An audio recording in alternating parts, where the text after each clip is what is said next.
Armato di Kalashnikov 10 anni fa, insieme a dei complici, terrorizzava il Veneto rapinando supermercati. Bloccato nel 2005, è in attesa di giudizio. Fin qui tutto sembra regolare, lungaggini giudiziarie a parte, se non che si scopre che il protagonista, un giostraio di origini sinte, da anni continua a vivere in un alloggio Ater di Mortise, pagando 12 euro di canone mensile. Questo perché dichiara al fisco un reddito di 600 euro l'anno. L'assegnazione della casa popolare risale al 1995 durante l'amministrazione Zanonato. All'epoca il giostraio era stato assolto dall'accusa di far parte di una banda di rapinatori, poi però il suo curriculum si è infettito con una lunga sfilza di colpi ai supermercati di tutta la regione.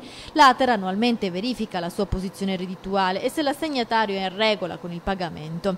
Nel caso del giostraio non c'è mai stata morosità e in tutti questi anni la sua posizione reddituale non è mai cambiata, perciò a tutti gli effetti risulta essere titolare di un alloggio. Allora come mai, pur essendo in attesa di giudizio, vive ancora lì? La risposta arriva dal direttore dell'ente di edilizia popolare. Non è previsto nessun tipo di controllo, non è previsto per legge, no? E quindi a meno che non vi siano reati che vengono compiuti all'interno dell'alloggio, mi spiego meglio, utilizzando l'alloggio strumentalmente per compiere un reato, né l'Ater ma nemmeno il comune può fare nulla. Dunque, se il reato non avviene all'interno della casa Ater, l'ente non è autorizzato a verificare la fedina penale degli assegnatari.